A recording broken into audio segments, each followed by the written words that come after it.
Assalamualaikum warahmatullahi wabarakatuh. Perkenalkan, nama saya Wida Yuliana sebagai host pada perbincangan kita pada kali ini, dan di samping saya sudah ada narasumber Rahul Muksid Anafi. Pada kesempatan kali ini kami akan membahas mengenai jurnal manajemen media digital oleh Media Cahya, yaitu dosen Universitas Serang Raya, Banten. Untuk pertanyaannya langsung saja, sebutkan dan jelaskan 5 karakteristik terpenting dari komunikasi massa. Karakteristik terpenting dalam komunikasi massa. Pertama, sifat penyampaian pesan satu arah. Media sebagai pihak yang memproduksi pesan tidak dapat dicampur secara langsung oleh penonton atau pembaca. Media sebagai pihak yang aktif dan penonton sebagai pihak yang pasif.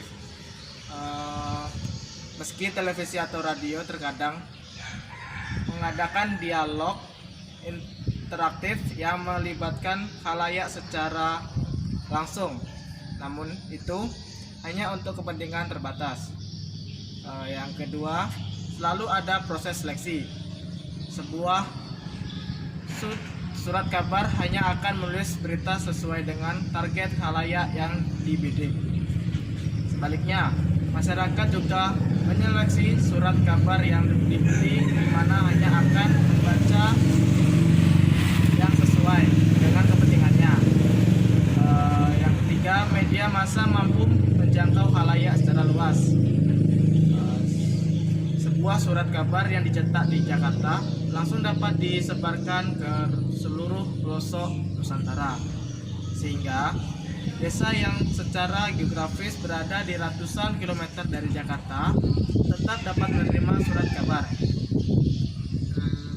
Demikian pula siaran televisi dapat diterima gambarannya di berbagai daerah, bahkan hingga di pelosok desa terpencil sekalipun. Yang keempat, untuk meraih khalayak sebanyak mungkin harus berusaha membidik sasaran tertentu. Yang kelima, komunikasi dilakukan oleh institusi sosial yang harus dipakai terhadap kondisi lingkungannya. Ada interaksi tertentu antara media dan masyarakat. Media tidak hanya mempengaruhi tatapan politik, sosial, dan ekonomi di mana saja berada, tetapi juga dipengaruhi olehnya. Kemudian jelaskan teori konvergensi media yang diperkenalkan oleh Henry Jankes dalam bukunya.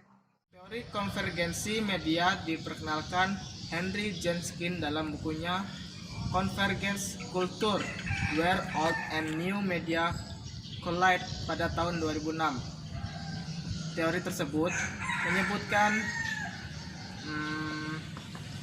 teknologi baru membawa media yang berbeda secara bersamaan untuk menjalankan fungsi baru, sehingga media baru tersebut perlu mendefinisi ulang lingkungan media. Perubahan komunikasi dan teknologi informasi membentuk kembali dan mengubah kehidupan sehari-hari, mengubah pola penciptaan pesan, konsumsi media, proses pembelajaran, dan interaksi interpersonal. Teknologi baru mengubah konten media dan mengubah interaksi manusia dengan lembaga-lembaga sosial seperti pemerintahan, lembaga pendidikan, dan sistem perdagangan. Janskin menyebut konvergensi merupakan fenomena sebuah proses dari atas ke bawah atau top down, dan dari bawah ke atas atau bottom up.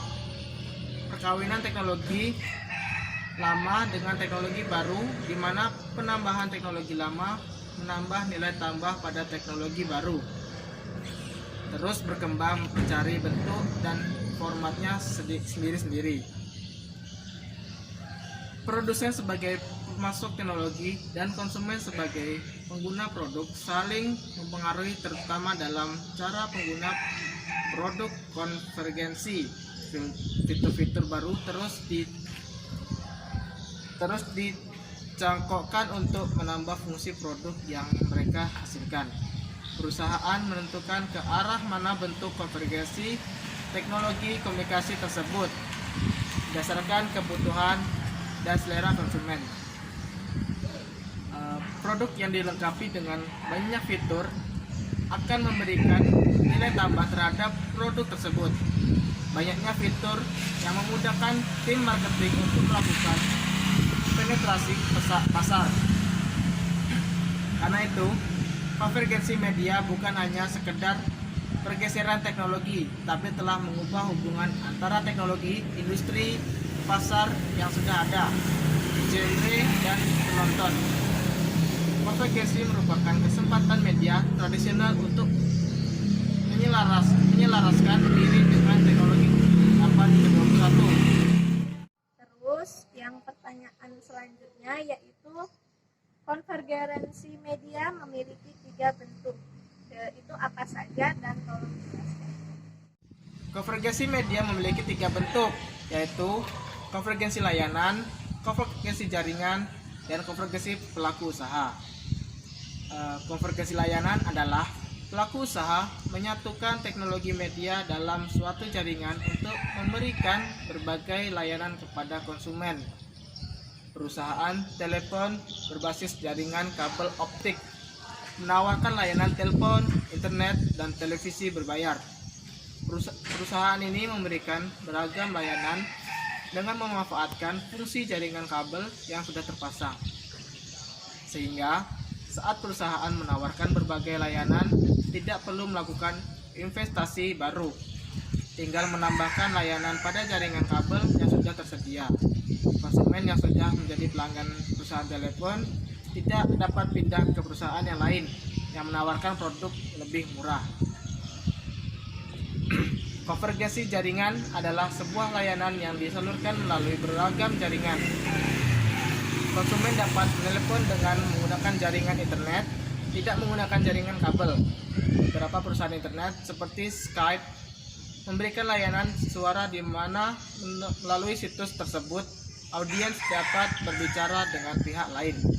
Kelebihan konferensi jaringan ini, tarif yang digunakan saat menelpon menggunakan jaringan internet yang lebih murah dibandingkan tarif telepon yang ditetapkan operator telepon.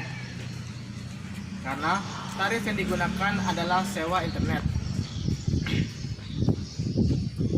Konversi jaringan memungkinkan aturan layanan yang independen dari jaringan maupun lokasi.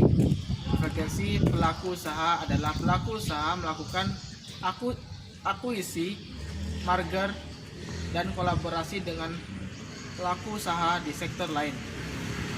Hal itu ditempuh untuk mengembangkan usaha penggabungan jenis usaha yang sama dalam satu perusahaan, menciptakan layanan baru dengan tarif yang lebih rendah dan meningkatkan coverage layanan. Merger akan mengakibatkan berkurangnya kompetisi, monopoli pasar, dan kurang beragamnya konten. Merger menciptakan model bisnis yang baru, mengubah struktur pasar, dan mengubah dinamika sektor terkomunikasi. Itulah tadi mungkin tanya jawab yang kami lakukan. Di sini saya selaku host atau moderator dan Wahyu Muksid sebagai narasumber. Maaf apabila ada kata-kata yang salah. Pada Allah saya mohon ampun. Wabillahi taufiq wal hidayah. Wassalamualaikum warahmatullahi wabarakatuh.